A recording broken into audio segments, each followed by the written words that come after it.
चलिए आप लोगों को फिर से स्वागत है अपनी YouTube चैनल बोध यात्रा में। और मैं हूं आप लोगों के साथ हरेंद्र कुमार।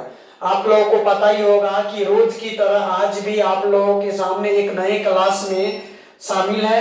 और आज आप लोगों को लेकर के आए हैं क्लास 10 इकोनॉमिक्स चैप्टर नंबर 5 लेकर के आए हैं। आपको पता होगा कि क्लास 10 का अर्थशास्त्र का 4 चैप्टर जो है ना कंप्लीट हो चुका है। यूट्यूब पे नहीं देखे हैं तो जाइए और देखिए, पूरा एक एक लाइन हम उसमें कंप्लीट करवाए हैं। आज आप लोगों के सामने क्लास 10 का 5वां चैप्टर लेकर के आए हैं। आप देख सकते हैं मेरे पीछे क्लास 10 का अर्थशास्त्र का 5वां चैप्टर लेकर के आए हैं। अगर आप इस पे नए हैं तो आप इस चैनल को सब्सक्राइब कर लीजिए और इसके बाद जो ना बेल आइकन को दबा दीजिए और वीडियो को लाइक कीजिए। किसी भी प्रकार का अगर आपको समझने में दिक्कत हो, किसी भी प्रकार का दिक्कत हो तो आप कमेंट कर सकते हैं, वहां हम आपका रिप्लाई दे देंगे। चलिए आज आप लोगों को देखेंगे कि इस चैप्टर का पूरा जो है ना लाइन टू लाइन देखेंगे, कहां से क्वेश्चन बन रहा है और क्या बोर्ड परीक्षा में पूछा गया है और क्या आने वाला है, वही पढ़ाएंगे जो आपको बोर्ड परीक्षा में मिले। ठीक है, अगर आपके जान पहचान का हो तो वीडियो को शेयर कर सकते हैं, अच्छा लगे तो लाइक कर सकते हैं, आपके जान पहचान वाले को भी इस चैनल से जोड़ सकते हैं। तो चलिए आज आप लोगों को इस देखेंगे कि आगे उसमें पढ़ना क्या है, कौन सा टॉपिक है। और उस चैप्टर में 5वां जो चैप्टर है ना इकोनॉमिक्स का, देख सकते हैं उसमें हम कौन कौन चीजों के बारे में पढ़ेंगे। ठीक है, उसमें पढ़ते हैं, चलिए देखते हैं। चलिए देख सकते हैं यहाँ पे अध्याय नंबर 4 है और अर्थशास्त्र है, क्लास 10 का है, बिहार बोर्ड का है।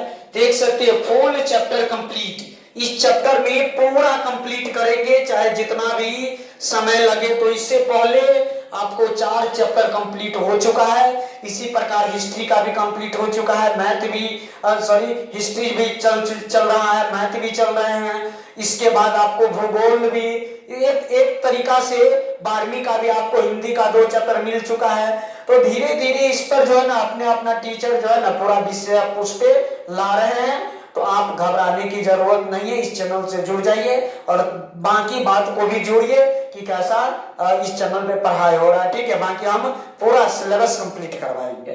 ठीक है, चलिए देखते हैं क्या चैप्टर का नाम है और क्या पढ़ना है हम लोगों को। चलिए देखिए, ये 5वां चैप्टर का नाम है। 5वां चैप्टर का नाम है रोजगार एवं सेवाएं। देख सकते हैं, देखिए यहाँ पे 5वां चैप्टर का नाम है रोजगार एवं सेवाएं। देख सकते हैं 5वां चैप्टर का नाम क्या है, रोजगार एवं सेवाएं। बोलिए मेरे साथ, 5वां चैप्टर का नाम रोजगार एवं सेवाएं। चलिए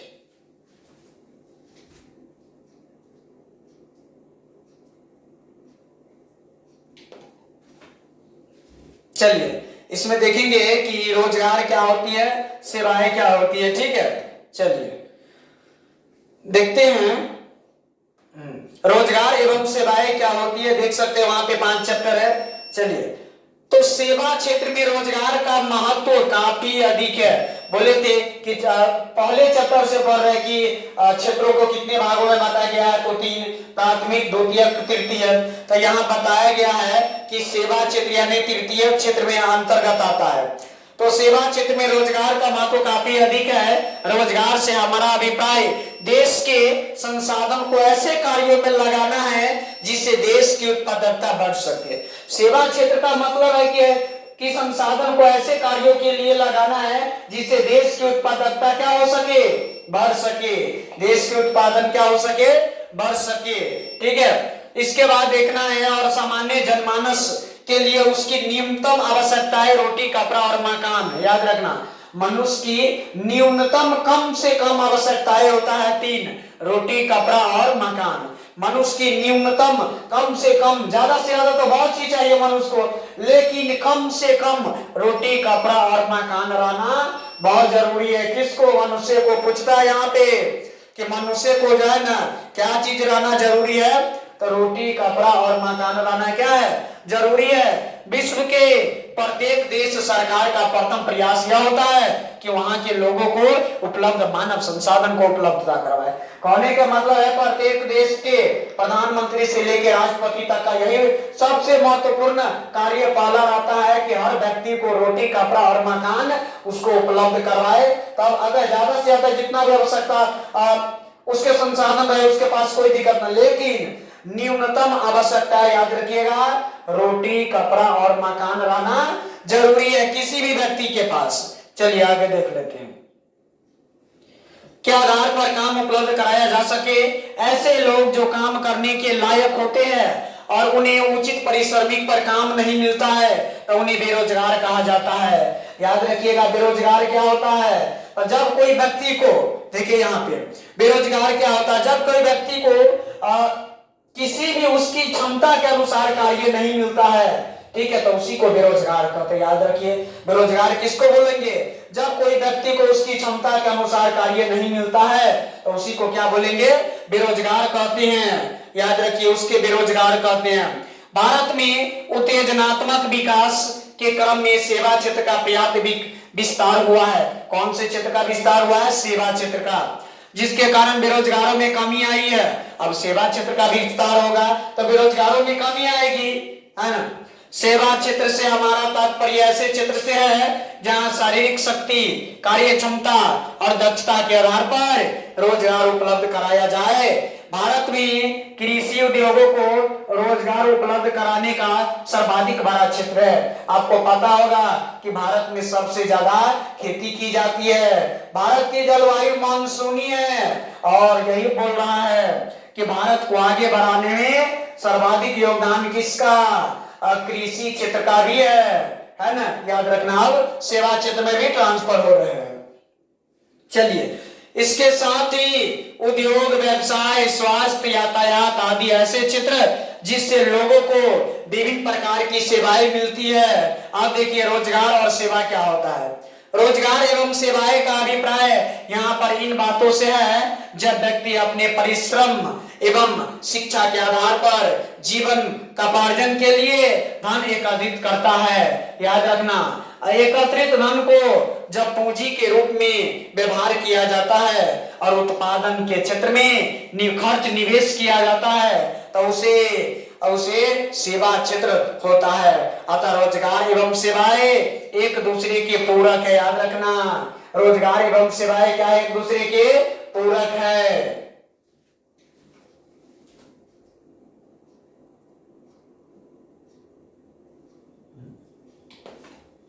चलिए तो यहां से रोजगार एवं सेवाएं एक दूसरे के क्या है? पूरक है। अर्थात रोजगार वृद्धि से सेवा क्षेत्र का भी विस्तार क्या होता है? रोजगार वृद्धि से सेवा क्षेत्र का भी विस्तार होता है, ठीक है, उसमें याद रखना है। चलिए आगे देख लेते हैं। अब आर्थिक विकास का क्षेत्र क्या है? तो रोजगार एवं सेवाएं आर्थिक क्रियाओं के विकास और विस्तार से उपलब्ध होती है। यहां से क्वेश्चन नहीं रहता है, ठीक है, जहां से रहता हम बता देंगे। होती है, इसलिए कहा जाता है कि आर्थिक प्रगति के कारण देश के विकास के साथ सेवा क्षेत्र का भी विस्तार होना जरूरी है। देश के विकास के साथ सेवा क्षेत्र का भी विकास क्या है? जरूरी है। अब देखिए यहाँ पे आर्थिक विकास के मुख्य रूप से 3 क्षेत्र, क्वेश्चन पूछेगा आर्थिक विकास के मुख्य रूप से कितने क्षेत्र? 3। आर्थिक विकास के मुख्य रूप से कितने क्षेत्र? 3। ऑब्जेक्टिव में पूछे तो लगाना पड़ेगा। आर्थिक विकास के मुख्य रूप से कितने क्षेत्र? जवाब दीजिए 3। कृषि क्षेत्र, उद्योग क्षेत्र, सेवा क्षेत्र, मतलब प्राथमिक क्षेत्र, द्वितीयक क्षेत्र और तृतीयक क्षेत्र उसको कहेंगे, ठीक है, उसको याद रखना। फिर बताइए आर्थिक विकास के मुख्य रूप से कितने क्षेत्र? 3। कितने? 3 याद रखना है।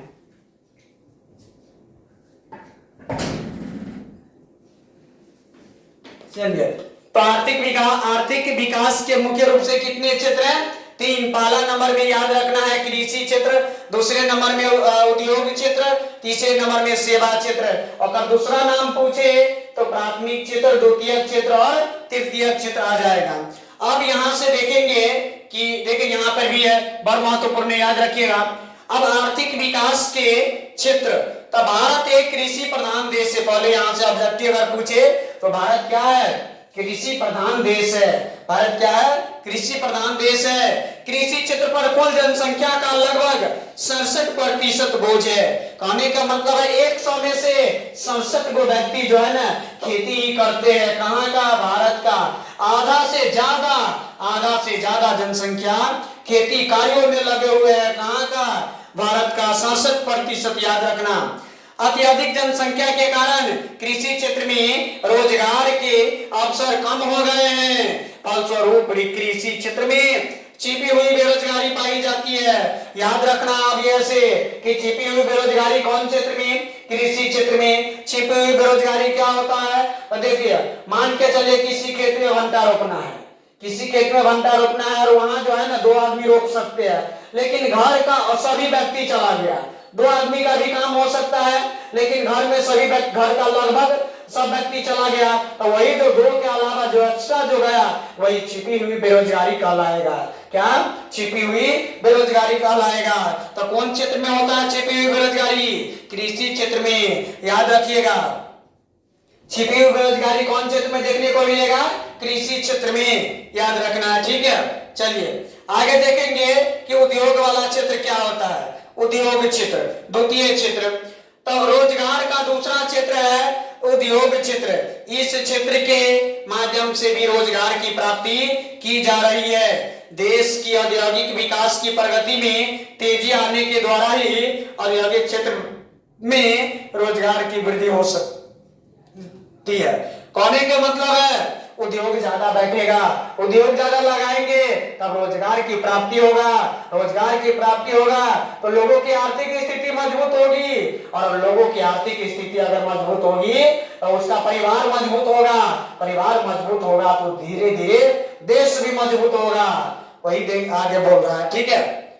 चलिए अगला हो गया सेवा क्षेत्र। तो इसका दूसरा नाम होता है तृतीय क्षेत्र, ठीक है। आर्थिक उदारीकरण या वैश्वीकरण के कारण सेवा क्षेत्र में अपूर्व प्रगति देखने को मिलता है।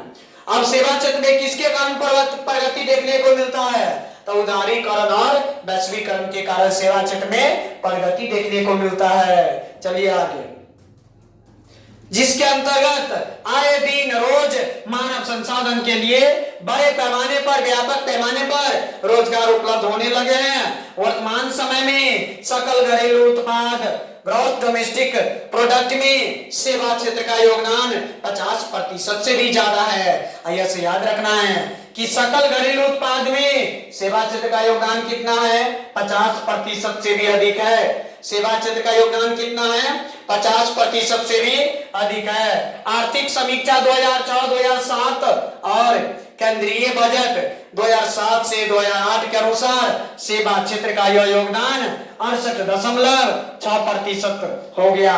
पहले कितना था? देखिए यहाँ पे कितना था? 50%, लेकिन फिर बढ़ के कितना 68% हो गया। इसके बाद 2006 से 2007 में सकल घरेलू उत्पादन में कृषि के योगदान का हिस्सा घटकर 18.5% हो गया। कृषि क्षेत्र का योगदान ही घट गया, घट के 18.5% हो गया। ठीक है, याद रखना है। अब यहां से क्वेश्चन इतना आता नहीं है, चलिए फिर भी बोल देते हैं। इसके बाद 18.5% उद्योग का हिस्सा बढ़कर 26 देखिए यहाँ पे 26.4% तथा सेवा क्षेत्र का 55.1% हो गया। उपरोक्त आंकड़ों इस बात का संकेत देता है कि अब हमारे देश में विकास की गति में तेजी आने लगी है। सेवा क्षेत्र की भूमिका भी बहुत बढ़ने लगी है कि देश के विकास में सर्वाधिक योगदान अभी के समय में किसका है? तो सेवा क्षेत्र का। किसका है? सेवा क्षेत्र का। देख रहे हैं कि सेवा क्षेत्र का कितना विस्तार हो रहा है धीरे धीरे। ठीक है, विश्व के विकसित देशों की तुलना में अर्ध विकसित और विकासशील देशों में गरीब बेरोजगारों की संख्या अत्यधिक है। कहा तो यह भी जाता है कि देश की जनसंख्या का 2/3 कितने? 2/3 भूभाग गरीबी और विपन्नता से ग्रस्त है। अर्ध विकसित और विकासशील देशों में जनसंख्या का अधिक होता है तथा वहां उत्पादन के अन्य साधन पूर्णतः उपलब्ध नहीं होते हैं। ठीक है, ये सब पढ़ लीजिएगा, यहां से आपको क्वेश्चन नहीं रहता है। ठीक है, चलिए जहां से रहता है वो सब हम बताते बताते चलते हैं। चलिए अब यहां से एक बात याद रखिएगा, ऑब्जेक्टिव यहां से आ जाता है कि बिहार देश का एक पिछड़ा राज्य है। बिहार जो है ना देश का एक पिछड़ा राज्य है। बिहार क्या है? तो बिहार जो है देश का एक पिछड़ा राज्य है। बिहार देश का एक पिछड़ा राज्य है जो वर्षों तक गरीबी और बेरोजगारी का केंद्र रहा है।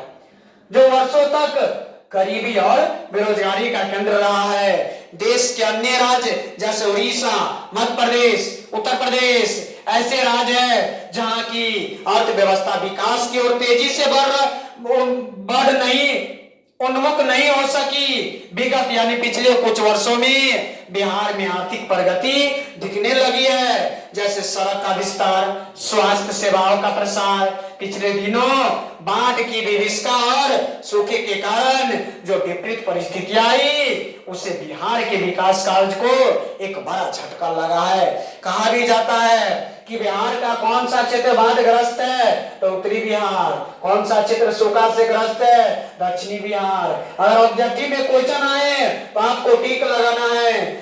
बाढ़ से उत्तरी बिहार, सूखा से दक्षिणी बिहार, याद रखना है इसका, ठीक है। फिर भी दूर सेवाएं, यातायात सेवाएं, चिकित्सा सेवाएं, शिक्षा सेवाएं, ब्यूटी पार्लर की सेवाएं, स्वरोजगार की सेवाएं इत्यादि के बड़े पैमाने पर प्रसार के कारण बिहार में सेवा क्षेत्र का पर्याप्त विस्तार हुआ है। कौन क्षेत्र का? सेवा क्षेत्र का विस्तार हुआ है। राज्य स्तर पर सेवा क्षेत्र की भूमिका को नकारा नहीं जा सकता। सरकारी एवं गैर सरकारी दोनों ही स्तर पर इसका बड़े प्रभाव पड़ा है, जिससे काफी लोग लाभान्वित भी हुए हैं।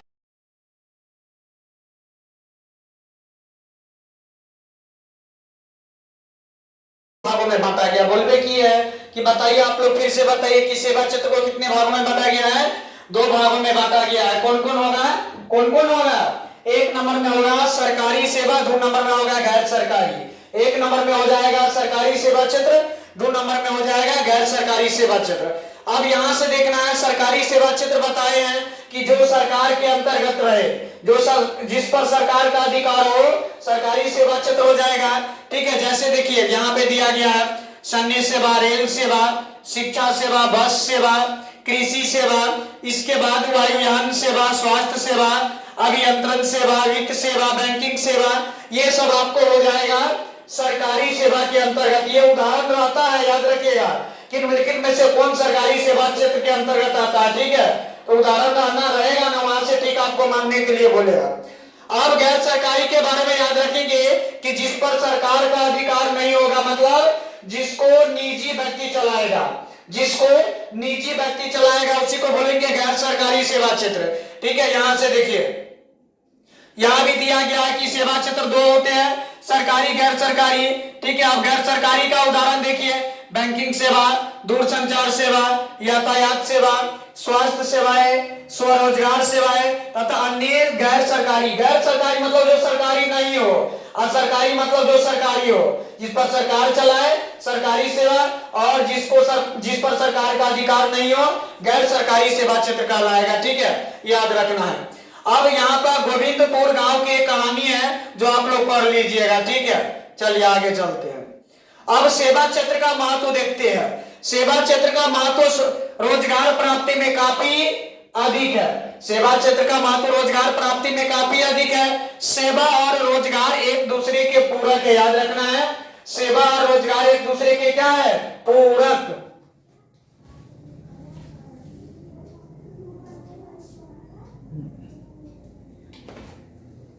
चलिए, तो सेवा और रोजगार एक दूसरे के क्या है? पूरक है, मतलब इसके बिना ये नहीं चल सकता और उसके बिना ये नहीं चल सकता, आपको याद रखना पड़ेगा। इन दोनों पक्षों को एक ही तराजू के 2 पल्लों के रूप में देखना होगा, अर्थात उन्हें दूसरे शब्दों में यह भी कहा जा सकता है कि दोनों एक ही सिक्के के 2 पहलू है। एक ही सिक्के के 2 पहलू है, कौन कौन? तो रोजगार और सेवा।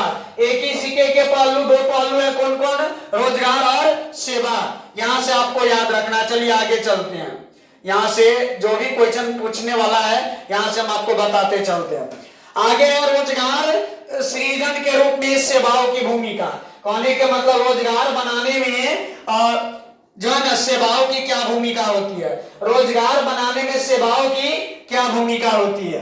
तो सेवा का क्षेत्र सरकारी हो अथवा गैर सरकारी, दोनों ही परिस्थिति में रोजगार का सृजन यानी निर्माण होता है। बढ़ती हुई जनसंख्या के कारण लोगों की आवश्यकताएं प्रतिदिन बढ़ रही है। बढ़ती हुई जनसंख्या के कारण लोगों की आवश्यकताएं क्या हो रही है, प्रतिदिन उसकी आवश्यकताएं बढ़ रही है। इन आवश्यकताओं की पूर्ति करने के लिए अर्थव्यवस्था में विभिन्न प्रकार के उद्योगों का विस्तार हो रहा है। विभिन्न प्रकार के उद्योग लगाए जा रहे हैं ताकि आर्थिक व्यवस्था क्या हो, मजबूत हो, आर्थिक व्यवस्थाएं मजबूत हो। ठीक है, विभिन्न प्रकार के उद्योगों का विस्तार हो रहा है। नए नए कल कारखाने खोले जा रहे हैं। इन कल कारखानों को चलाने के लिए आवश्यक आधारभूत संरचनाओं का विकास भी किया जा रहा है। कल कारखाने लगेंगे तो क्या आर्थिक आधारभूत संरचना की जरूरी पड़ेगा कि नहीं, और वो जरूरी पड़ेगा, उसमें लोगों की जरूरी पड़ेगा, और लोगों की जरूरी पड़ेगा तो थोड़ा रोजगार भी लोगों को मिलेगा।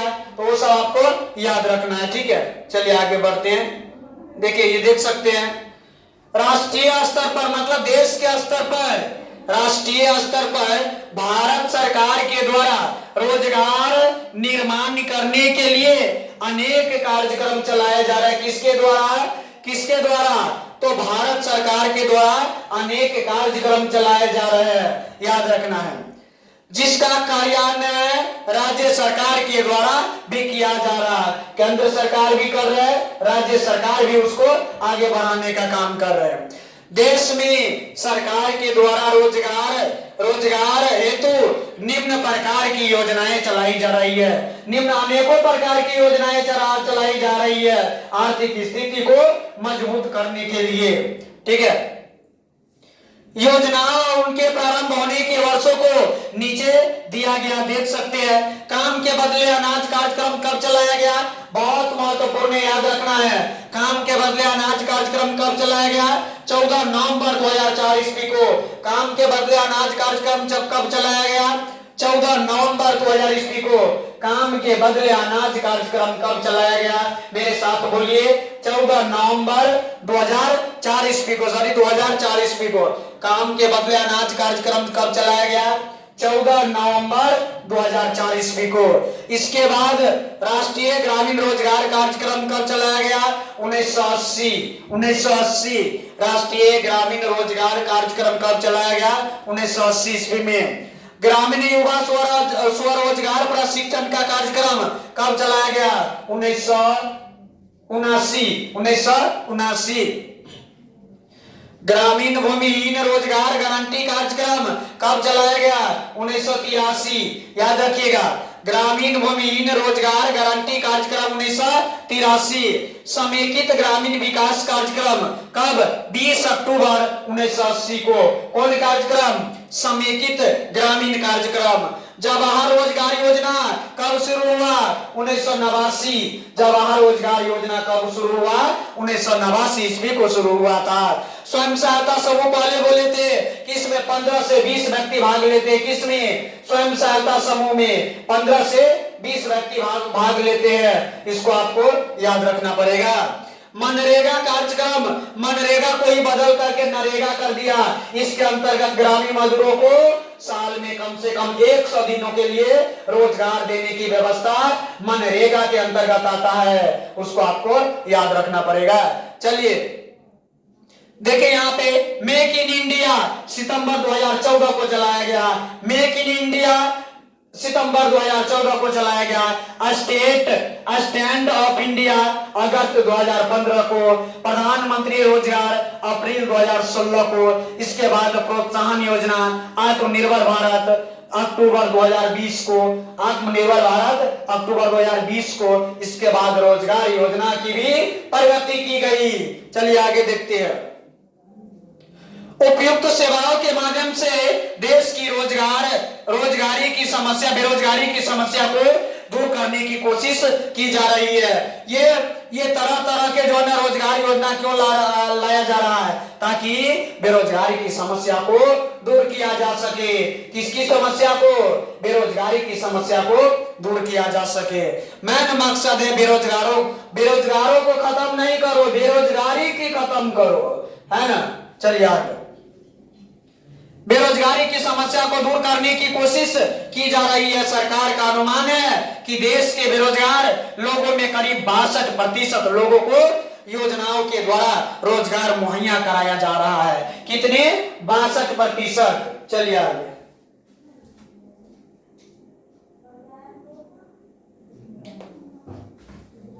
चलिए, कितने प्रतिशत रोजगार उपलब्ध कराया जा रहा है? 62% रोजगार उपलब्ध जो है ना लोगों को, 62% लोगों को योजनाओं के द्वारा रोजगार मुहैया यानी उसको उपलब्ध कराया जा रहा है। शहरी क्षेत्रों की बेरोजगारी को दूर करने के लिए अनेक प्रयास किए जा रहे हैं। ऐसा नहीं है कि केवल ग्रामीण क्षेत्रों में ही उसको प्रयास किया जा रहा है बेरोजगारी को दूर करने के लिए। शहरी क्षेत्रों में भी बेरोजगारी को दूर करने के लिए अनेक तरह तरह के कार्यक्रम चलाए जा रहे हैं। अब देखिए यहाँ पे सेवा क्षेत्र का दूसरा नाम होता है तृतीयक क्षेत्र। आपको याद होगा प्राथमिक क्षेत्र का दूसरा नाम कृषि क्षेत्र, द्वितीयक क्षेत्र का औद्योगिक क्षेत्र और तृतीयक क्षेत्र सेवा क्षेत्र के अंतर्गत आ जाता है। इसके विस्तार के द्वारा अनुमान है लोगों को यानी सरकार को अनुमान है कि 38% शहरी बेरोजगारी को दूर किया जा सकेगा।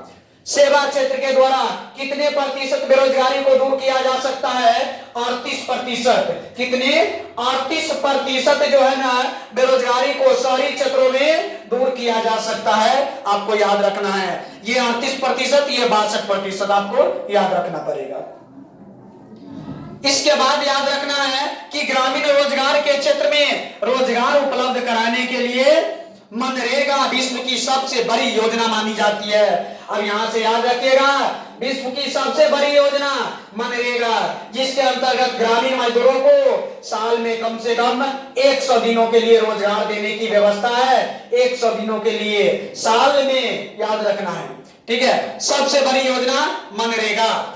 बिहार में बिचौलियों के कारण ग्रामीण क्षेत्रों के गरीब लोग इससे अधिक लाभान्वित नहीं हो सके। बिचौलिए लोग अपना उसका जो गांव भर में आजकल देखते होंगे जो भी सुविधा लोगों के लिए आता है सरकार की तरफ से, ये जो बिचौलिए लोग होता है ना, बीच का काम करने वाले, उसका पैसा खाया जाता है। उसके यानी इंदिरा आवास मिला जाता है तो उसके घर तक पहुंचने नहीं दिया जाता है। बीच में जो बिचौलिया जो होता है ना वो अपना फायदा कर लेता है। तो वही बोल रहा है कि बिचौलियों के कारण गरीब लोग इससे अधिक लाभ नहीं उठा पाते हैं, ये लोग ही उसका पैसा खा लेते हैं। यही कारण है कि आए दिन मनरेगा के कार्यान्वयन की कठिनाइयों को दूर कर ग्रामीण क्षेत्र में रोजगार देने की मजबूत योजना बनाने के प्रयास किया जा रहा है, ताकि ये जो बिचौलिया लोग हैं ना वो अधिक परेशान नहीं करे लोगों को।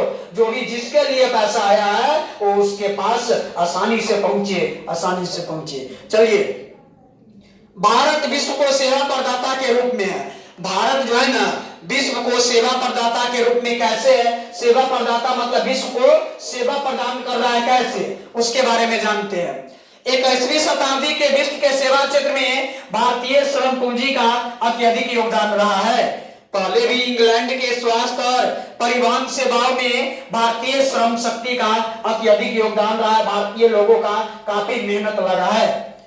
इसी प्रकार संयुक्त राज्य अमेरिका के अंतरिक्ष विज्ञान और सूचना प्रौद्योगिकी में आज भी भारतीय श्रम शक्ति का योगदान काफी अधिक है। श्रम शक्ति के इसी योगदान के कारण पहले जहां बढ़ती हुई जनसंख्या देश के लिए अभिशाप मानी जाती थी, वही दक्षता ज्ञान की वृद्धि के लिए आगे बढ़ाया जाता है। कहने का मतलब है कि पहले भारत में जनसंख्या इतना होने के कारण अभिशाप माना जाता था, लेकिन धीरे धीरे भारत भी एक विकासशील देशों से अब विकसित देशों के और अग्रसर हो रहे हैं। चलिए आगे। अर्थशास्त्र में जनसंख्या संबंधित विश्लेषण के बदले हुए परिवेश में मानवीय पूंजी कहा जाने लगा है। आज भारत को विश्व का अग्रणी युवा देश कहा जाता है। क्यों? क्योंकि भारत में जनसंख्या ज्यादा है, युवा भी ज्यादा है। कहाँ? भारत में। याद रखना है कि भारत को विश्व का प्रथम युवा देश कहा जाता है। भारत को विश्व का युवा देश होने लगा है। किसको? भारत को। याद रखना है यहां से, क्योंकि अपेक्षाकृत यहाँ संपूर्ण जनसंख्या में ऊर्जावान युवा काफी अधिक है। कहने के मतलब भारत में ताकतवर युवा ज्यादा है। ठीक है, चलिए। उदारीकरण के कारण विश्व के सेवा क्षेत्र में जो विकास की गति आई है, इसका लाभ सभी देशों को प्राप्त होने के अवसर आने लगे हैं। इस दृष्टिकोण से आज विश्व के औद्योगिक विकसित देश अपने उत्पाद एवं सेवाओं के विभिन्न कामों का संपादन वैसे देशों में कराने लगे हैं जहां सस्ती श्रम उपलब्ध होती है। कहने का मतलब है जितने भी बड़े बड़े देश है अपना फैक्ट्री, अपना कल कारखाने वैसे जगह लगाना चाहते हैं जहां कम मेहनत पर जहां कम पैसे पर लोग आसानी से मिल जाए, और उसमें अपन भारत है, उसमें अपन भारत है। देख सकते हैं। चलिए, पड़ोसी देश नेपाल में कल कारखाने खोल रहे हैं जहां श्रम शक्ति सस्ती है। जब बहुराष्ट्रीय कंपनी, अब बहुराष्ट्रीय कंपनी के बारे में देखेंगे, जो एक देश के अलावा दूसरे देश में भी अपना धंधा चलाता हो, उसको बहुराष्ट्रीय स्रोती आउटसोर्सिंग या बाह्य स्रोती कंपनी भी कहते हैं। जो एक देश के अलावा दूसरा देश में भी चलाए उसको बाह्य स्रोती आउटसोर्सिंग कहते हैं। इसका परिभाषा देख सकते हैं बॉक्स में।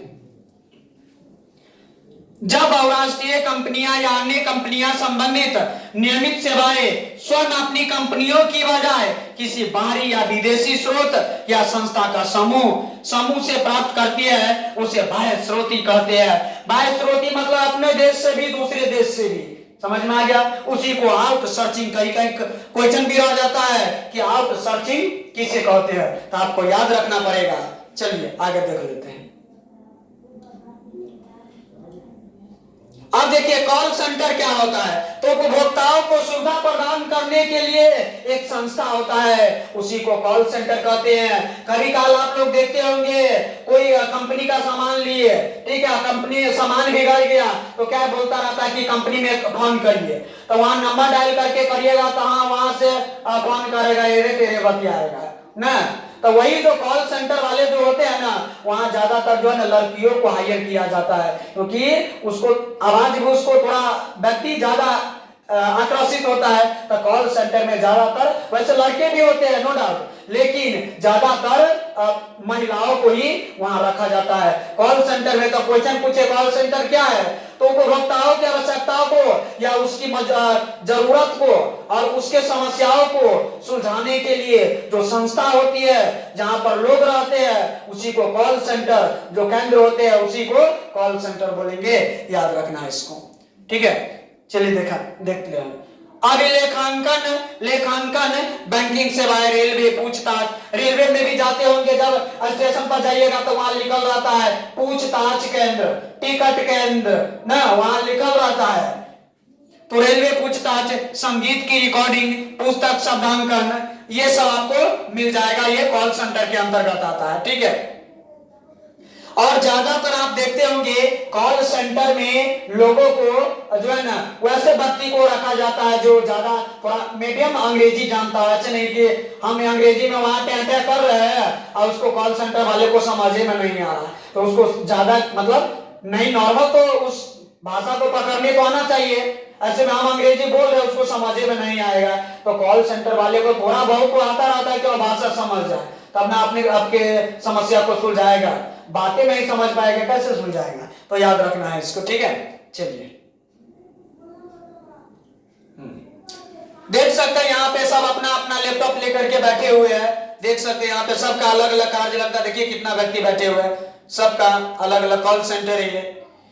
इस बहुराष्ट्रीय विदेशी कंपनियों या सरकार को भारत से इन सेवाओं या सूचनाओं को प्राप्त करना तुलनात्मक लागत के आधार पर काफी फायदेमंद है। ये जो भी स्थापित करती है उसको फायदेमंद है। और उसमें जो है ना ये कॉल सेंटर भी वैसे स्थान पर स्थापित करते हैं जहां 10-12 हजार में मतलब कम पैसा में पूरे 12-12 घंटा काम करे, वैसे जगह पर कॉल सेंटर स्थापित करते ताकि लोग आसानी से पढ़े लिखे आसानी से मिल जाए, पैसा भी कम खर्चा करना पड़े, है ना।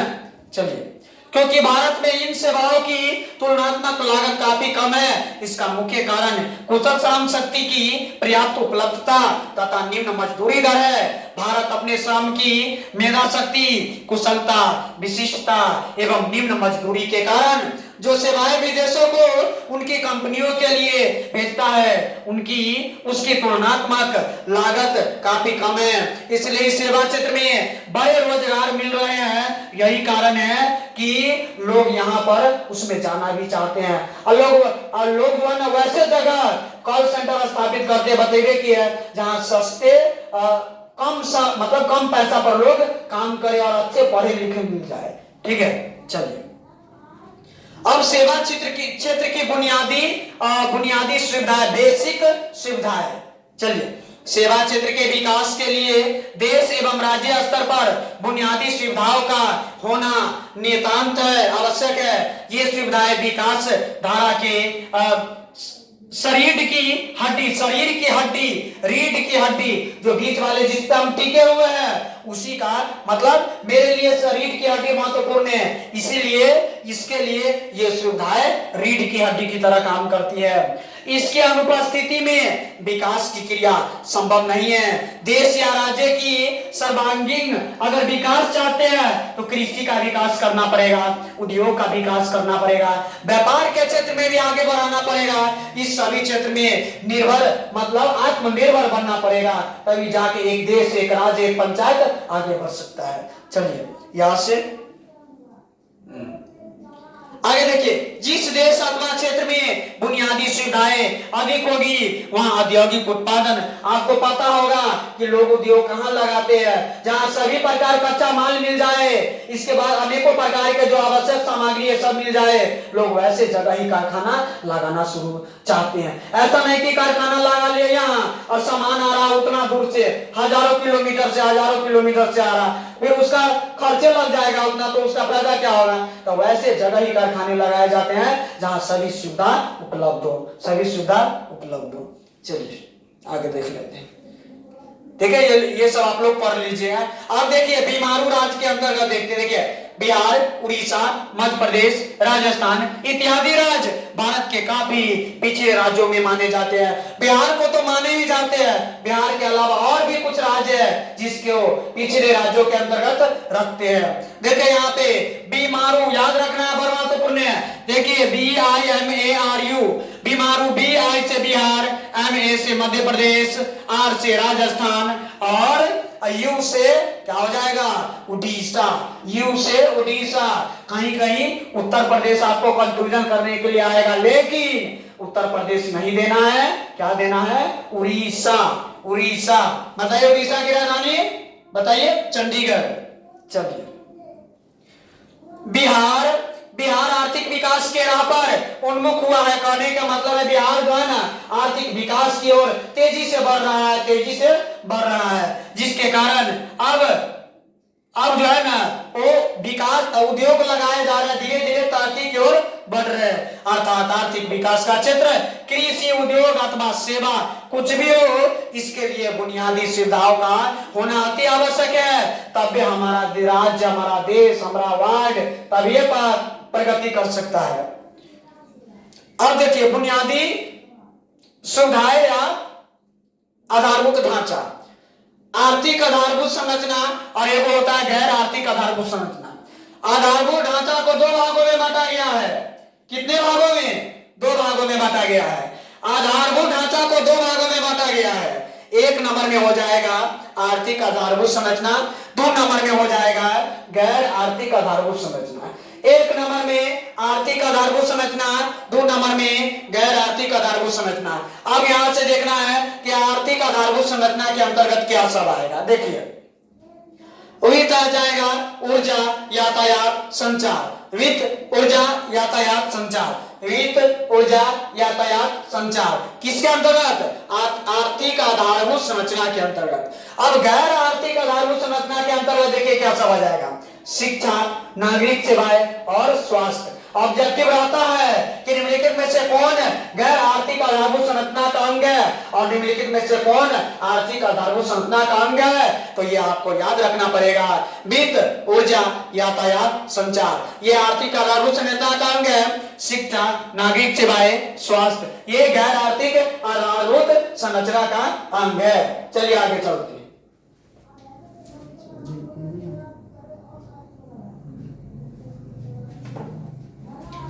चलिए आगे चलते हैं, तो हो ही गया होगा। अब इसमें देखते हैं कि वित्त क्या होता है। वित्त के अंतर्गत क्या सब होता है, फाइनेंस। तो वित्त के अंतर्गत क्या सब आ जाएगा, देखिए बैंकिंग क्षेत्र, बीमा क्षेत्र, अन्य सरकारी वित्तीय क्षेत्र, ये सब आ जाएगा आपको वित्त के अंतर्गत। ऊर्जा, एनर्जी, कोयला, विद्युत, तेल, पेट्रोलियम, गैस, गैर पारंपरिक ऊर्जा स्रोत एवं अन्य आ जाएगा। यातायात, ट्रांसपोर्ट के अंतर्गत रेलवे, सड़कें, वायुयान, जलयान ये आ जाएगा यातायात। संचार क्या हो जाएगा, तो डाक, तार, टेलीफोन, टेलीसंचार ये सब संचार के मध्य आ जाएगा। अब देखिए यहाँ पे, अब शिक्षा के बारे में चलते हैं।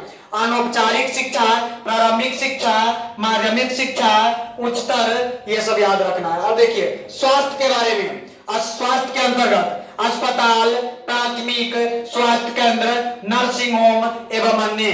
नागरिक सेवाएं के अंतर्गत सामाजिक चेतना, सफाई एवं और इत्यादि आ जाएगा। ठीक है, ये आपको याद रखना पड़ेगा। चलिए ये वाला पढ़ लीजिएगा, यहां से क्वेश्चन नहीं है। इसके अलावा चलते हैं सेवा क्षेत्र में शिक्षा की भूमिका। क्या? सेवा क्षेत्र में शिक्षा की भूमिका। आर्थिक विकास केवल वस्तुओं एवं सेवाओं के उत्पादन विस्तार से ही संभव नहीं है। कहने के मतलब आर्थिक विकास केवल वस्तुओं और सेवाओं के उत्पादन से संभव नहीं है। इसके लिए मानव विकास एवं मानव पूंजी निर्माण लगातार उसको बढ़ाना पड़ेगा, तब जाके आर्थिक विकास सफल हो पाएगा। मानव पूंजी भौतिक पूंजी से ज्यादा महत्वपूर्ण होती है, याद रखना है। मानव पूंजी भौतिक पूंजी से ज्यादा महत्वपूर्ण होती है। ठीक है, श्रमिकों की कुशलता, शिक्षण, प्रशिक्षण, स्वास्थ्य इत्यादि बढ़ाकर देश की उत्पादकता बढ़ाई जा सकती है। आय तो मात्र एक विकल्प है, एक साधन है। अब बोलिएगा सब चीज आय है तो वो भी अच्छा नहीं है, अर्थात आय एक साधक है, जबकि मानव विकास एक साध्य है। याद रखना, आय क्या है? आय एक साधक है। आय क्या है? आय एक साधक है और मानव विकास एक साध्य है। मानव विकास एक साध्य है। शिक्षा एवं स्वास्थ्य से प्रत्यक्ष मानव पूंजी निर्माण होता है।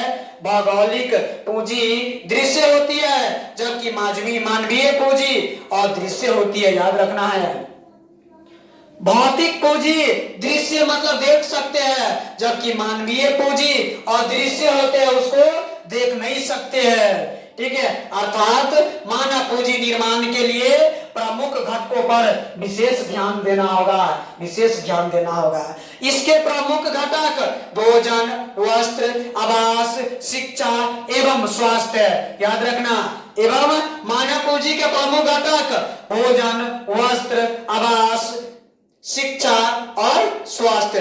भोजन, वस्त्र, आवास, शिक्षा और स्वास्थ्य याद रख रहा है। मानव पूंजी के कौन कौन घटक? भोजन, वस्त्र, आवास, शिक्षा और स्वास्थ्य। क्वेश्चन पूछता है कि मानव पूंजी के प्रमुख कितने घटक? 5 बताइए। भोजन, वस्त्र, आवास, शिक्षा एवं स्वास्थ्य। इन घटकों के द्वारा मानव पूंजी को मजबूत बनाया जा सकता है। इसलिए सेवा क्षेत्र के विकास के लिए सर्वप्रथम इसे मजबूत करना होगा, इसे उपलब्ध करना होगा। कौन कौन? भोजन, वस्त्र, आवास, शिक्षा और स्वास्थ्य। याद रखना है इसको। चलिए अब देखिए मानव पूंजी के प्रमुख घटक, यहाँ देखिए बॉक्स में दिया गया है। मानव पूंजी के प्रमुख घटक 5: भोजन, वस्त्र, आवास, स्वास्थ्य, शिक्षा। कितने? 5। ऑब्जेक्टिव में रहे तो मार दीजिएगा इसको। ठीक है, चलिए ये सब पढ़ लीजिएगा आप लोग। आगे चलते हैं।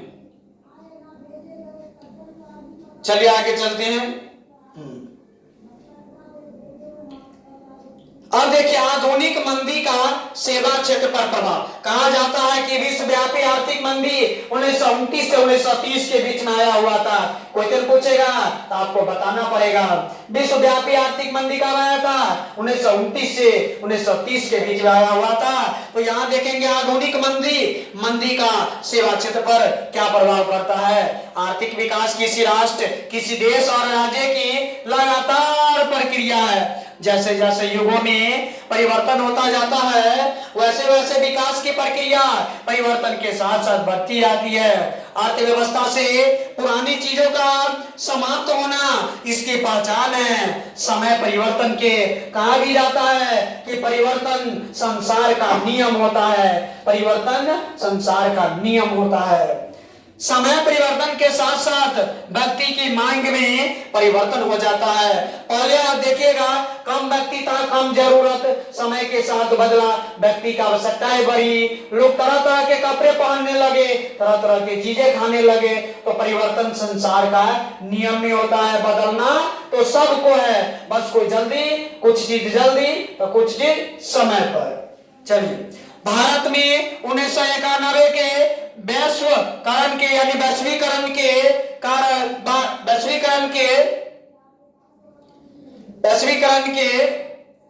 बाद विकास में काफी परिवर्तन देखने को मिला। कहने का मतलब है वैश्वीकरण यानी उदारीकरण, निजीकरण, वैश्वीकरण प्रक्रिया 1991 में एलपीजी पढ़ेंगे। एलपीजी नीति 1991 में लाया गया था, वो भी हम पढ़ेंगे। ठीक है, 1991 में लाया गया था। 1991 के बाद क्या हुआ, काफी परिवर्तन देखने को मिला। औद्योगिक नीति का उदार होना, व्यापार करने वाले देशों के बीच एक कड़ी प्रतिस्पर्धा मतलब होता है कंपटीशन। हम ये काम कर रहे तो तुम भी कर रहे, तो ये कंपटीशन हो गया कि कौन अच्छे से करेगा, है ना। चलिए जब अंग्रेज जो 1600 ईस्वी में आए थे भारत, तो जब आए थे तो केवल जो है ना वह पूर्वी जो ना पूर्व में व्यापार करने का केवल वहां से अंग्रेज के जो रानी थी उससे अनुमति लिया था कि केवल जो है ना अंग्रेज के दूसरी कंपनी भारत नहीं आ सकते है, कि दूसरे देश से तो आ सकते हैं। जब दूसरे देश के डच फ्रांसीसी भी आए तो अंग्रेजों को बहुत सामना करना पड़ा। एक दूसरे के जहाज को जो है ना रास्ते में डुबो देता था। उस आप लोग इतिहास में पढ़ेंगे। ठीक है, चलिए वैश्वीकरण, निजीकरण व उदारीकरण के कारण आर्थिक विकास के क्षेत्र में प्रत्यक्ष रूप से लाभ मिलने लगा। क्वेश्चन पूछेगा कि वैश्वीकरण कब लाया, 1991, निजीकरण 1991, उदारीकरण 1991। अब तीनों पूछे फिर भी 1991। लोगों को दूसरे राष्ट्रों में जाकर रोजगार करने का खुला अधिकार प्राप्त हो गया। आर्थिक विचारकों का एक ऐसा भी समूह है जो मानता है कि वैश्वीकरण, निजीकरण और उदारीकरण से आम आदमी का जीवन कठिन हो जाएगा। कुछ लोग ये भी मानते हैं कि उदारीकरण, निजीकरण, वैश्वीकरण से आम लोगों का जीवन क्या हो जाएगा, कठिन हो जाएगा। ठीक है, चलिए तो कि वैश्वीकरण और उदारीकरण से श्रम बाजार में श्रमिक संगठनों की भूमिका कम होगा, नगण्य हो जाएगी और आम लोग विकास के क्षेत्र में केवल देखता ही रह जाएगा। धीरे धीरे इस मान्यता के लोगों के मत में बदलाव आ रहा है और लोग उदारवादी इन नीतियों के लाभ को समझने लगे। उदारीकरण नीति 1991, वैश्वीकरण 1991, इसके बाद हो गया। चलिए निजीकरण, ये भी 1991 याद रखना है। चलिए ये सब आप पढ़ लीजिएगा। अब देखिए वर्तमान मंदी के कारण सेवा क्षेत्र काफी प्रभावित हुआ है। कहे भी जाते हैं कि विश्वव्यापी आर्थिक मंदी, अब ये बताओ 1929 से 1930 में आया था। ठीक है, चलिए उपभोक्ताओं की मांग बढ़ी परंतु उत्पादकों को उचित मूल्य नहीं मिल सका। इन उत्पादकों को लागत मूल्य से भी कम आय प्राप्त हो रही है। यही कारण है कि विकसित राष्ट्रों से तकनीकी वैज्ञानिकों को छटनी कर रोजगार से मुक्त कर दिया गया। इसका प्रभाव भारत के उन वैज्ञानिकों पर भी पड़ा जो दूसरे राष्ट्रों में रोजगार कर रहे थे। उत्पादकों को उत्पादन क्रिया शिथिल यानी कमजोर पड़ गया। अत्यधिक घाटे के कारण विकसित राष्ट्रों में आत्महत्या करने जैसी घटनाएं होने लगी। लोग घाटे में जा रहे थे, आत्महत्या की घटना तेजी से बढ़ रही थी, लोगों का फायदा कम हो गया था, घाटा ज्यादा लग रहे थे। चलिए, भारत पर इसका असर कम पड़ा, भारत पर इसका असर कम पड़ा। यहाँ का पूंजी बाजार काफी मजबूत अवस्था में अभी भी है और पहले भी थे, अभी भी है, पहले भी थे। तब ना अंग्रेज लोग यहाँ आए थे घूमने फिरने के लिए, देखिए इतना अपना साम्राज्य बना लिए। बंगाल से 1765 ईस्वी में उसको जो है ना बंगाल का दीवान नियुक्त किया जाता है। जब से वो अपना जो सामान लाते थे वहां से वो भी लाना बंद कर लिया। अब बताइए, भारत के सामान से तो भारत में रहना शुरू कर दिया, धीरे धीरे पूरे भारत पर कब्जा करके रख गया। यहाँ आया था केवल व्यापार के मकसद से। तो व्यापार पहले से ही भारत में मजबूत थे और अभी भी मजबूत है। ठीक है, चलिए, आप बाहरी स्रोती बताइए दिए है जो अपने देश के अलावा दूसरे देश में भी चले, आउट सर्चिंग बाह्य स्रोतीकरण कहते हैं। चलिए, अब याद रखना है इसको। अब यहां से याद रखना है, भारत के वो शहर है बेंगलुरु, जिसको हम बेंगलोर कहते हैं, वह सूचना प्रौद्योगिकी का मुख्य केंद्र है। कौन? बेंगलुरु, बेंगलोर। सूचना प्रौद्योगिकी का केंद्र कौन है? बेंगलोर। सूचना प्रौद्योगिकी का केंद्र कौन है? बेंगलोर। याद रखना, ऑब्जेक्टिव में रहता है कि सूचना प्रौद्योगिकी का केंद्र कौन है? बेंगलोर। चलिए, इस मंदी का प्रभाव बिहार राज्य पर भी कुछ पड़ा। देखिए, बिहार राज्य पर भी कुछ पड़ा। चलिए आगे,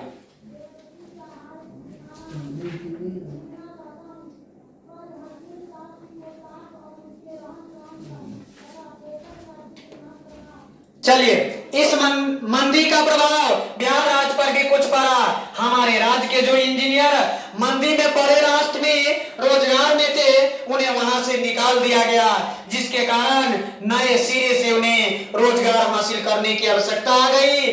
जहां भी काम कर रहे थे, मंदी के कारण उसको वहां से निकाल दिया गया। अब जब नौकरी से निकाल दिया जाएगा, उसका हालत समझ सकते हैं कैसे हो जाएगा। परिवार का भरण पोषण भी करना असंभव जैसे हो जाएगा। ठीक है, चलिए, बिहार पर भी पड़ा है इसका। चलिए, ये सब नहीं है, कुछ आगे बढ़ा देते हैं। अब देखिए, 21वीं शताब्दी में भारत विकास की उच्चतम सीमा पर पहुंचकर विश्व के अत्यधिक विकसित राष्ट्रों की श्रेणी में आ जाएगा। कब तक? 21वीं शताब्दी का बात कर रहा है। ठीक है, याद रखना है। चलिए, 2020 तक चीन सहित संपूर्ण अमेरिका और यूरोप के देशों में बूढ़ों की संख्या युवकों की तुलना में अधिक होगी। वहीं भारत विशेष रूप से युवाओं का देश होगा, जहां से कुशलता श्रमिकों की संख्या ज्यादा होगी। और ऊपर भी बताया है कि भारत को युवाओं का देश कहा जाता है, युवाओं का देश कहा जाता है। चलिए, ये चैप्टर पूरा क्या हो गया? समाप्त हो गया पूरा चैप्टर। अब एक बार जो है ना सारांश एक नजर में पूरा चैप्टर का निचोड़ देख लेते हैं। इसमें बताए हैं, क्या बताए हैं कि रोजगार एवं सेवाएं एक दूसरे के पूरक, एक दूसरे के बिना रहना हो ही नहीं सकता। अब देखिए, यहाँ पे आर्थिक विकास के मुख्य रूप से 3 क्षेत्र में बांटा गया है। कितने? 3, प्राथमिक, द्वितीयक, तृतीयक, यानी कृषि क्षेत्र, उद्योग क्षेत्र, सेवा क्षेत्र। सेवा क्षेत्र को आर्थिक विकास का तीसरा क्षेत्र कहा जाता है, याद रखना है। इसके बाद सेवा क्षेत्र का सकल घरेलू उत्पाद में 55.1% योगदान है, जबकि कृषि एवं उद्योग में मात्र 44.9% है। ये सब पढ़ा चुके हम। सेवा क्षेत्र का विकास कृषि एवं उद्योग में पाई जाने वाली अनिश्चितता के कारण हुआ है ना। प्रमुख सेवा क्षेत्र सरकारी सेवा, सेवा क्षेत्र को 2 भागों में सरकारी सेवा क्षेत्र, गैर सरकारी। सरकारी सेवा क्षेत्र के अंतर्गत सैन्य सेवाएं, शिक्षा सेवाएं, स्वास्थ्य सेवाएं, अभियंत्रण सेवाएं, वित्त सेवाएं। जो सरकार के अंतर्गत आए वो सरकारी सेवा क्षेत्र हो जाएगा, और जो सरकार के अंतर्गत नहीं आए उसको गैर सरकारी सेवा क्षेत्र कहेंगे। ठीक है, ये सभी पढ़ा चुके हैं। सेवा क्षेत्र का महत्व, सेवा एवं रोजगार एक ही तराजू के दो पल्लों के समान है और एक ही सिक्के के दो पहलू है, वो भी बताए थे हम। रोजगार सृजन के रूप में सेवाओं की भूमिका, सेवा का क्षेत्र सरकारी हो अथवा गैर सरकारी दोनों ही परिस्थितियों में रोजगार का सृजन मतलब उसका निर्माण होता है। सरकारी क्षेत्र के सहयोग से रोजगार का निर्माण निम्न सेवाओं के द्वारा किया जा रहा है। ठीक है, आप देखिए अनाज के बदले अनाज कार्यक्रम 2004 में सब बताए हैं। राष्ट्रीय ग्रामीण रोजगार कार्यक्रम 1980, ग्रामीण भूमिहीन रोजगार गारंटी कार्यक्रम 1983 में, इसके बाद ग्रामीण युवा स्वरोजगार प्रशिक्षण कार्यक्रम 1980, समेकित ग्रामीण विकास कार्यक्रम 1980, जवाहर रोजगार योजना, स्वयं सहायता समूह, ये सब तरह तरह की योजनाएं बनाए जा रहे हैं ताकि लोगों की आर्थिक स्थिति मजबूत हो और लोगों का जो सुविधा पहुंचाया जा रहा है वो आसानी से पहुंचे। चलिए, अब भारत विश्व को सेवा प्रदाता के रूप में कैसे है? आउटसोर्सिंग, जो अपने देश के अलावा दूसरे देश में भी हो उसको बाह्य स्रोत आउटसोर्सिंग कहेंगे। ठीक है, अब सेवा क्षेत्र के बुनियादी सुविधाएं, आर्थिक, गैर आर्थिक, आर्थिक वित्त, ये सब हो जाएगा। मानव पूंजी के प्रमुख घटक 5, मानव पूंजी के प्रमुख घटक 5 कौन कौन? भोजन, वस्त्र, आवास, शिक्षा, प्रशिक्षण। भोजन, वस्त्र, आवास, स्वास्थ्य एवं शिक्षा, 5 ऑब्जेक्टिव में पूछता है क्वेश्चन। चलिए, आधुनिक मंदी का सेवा क्षेत्र पर प्रभाव, तो विकसित राष्ट्रों पर काफी प्रतिकूल प्रभाव पड़ा है, जबकि भारत पर कम और बिहार पर भी कुछ पड़े हैं लेकिन कम। चलिए, अब यहां से आप लोगों को आ गया ऑब्जेक्टिव को जो देख सकते हैं कि आर्थिक विकास का तीसरा क्षेत्र सेवा क्षेत्र, मानव पूंजी के प्रमुख घटक 5, इसके कौन भी मारू राज्य है? तब बिहार, मध्य प्रदेश, राजस्थान, उड़ीसा, पढ़ाई डिटेल में। चलिए देख सकते हैं क्वेश्चन, देखिए यहाँ पे देखिए, और एक दिन क्या करेंगे हम इस चैप्टर का भी क्वेश्चन आंसर लेकर के आएंगे। आपको बता दें कि आप देख रहे हैं अपना यूट्यूब चैनल बोर्ड यात्रा 24/7 यानी बोर्ड यात्रा 247 और मैं हूं आप लोगों के साथ हरिंदर कुमार। और जाते जाते बस इतना ही कहेंगे कि अभी यूट्यूब पर ये इकोनॉमिक्स का चैप्टर नंबर 5 लेकर के आए थे, 4 चैप्टर कंप्लीट हो चुका है। ये इकोनॉमिक्स का 5वां चैप्टर था और आप लोग जाइए और उस वीडियो को देखिए, समझिए और बस इतना ही करेंगे। इस चैनल से जुड़े रहिए और वीडियो को लाइक कीजिए, चैनल को सब्सक्राइब कीजिए। बहुत बहुत धन्यवाद। बहुत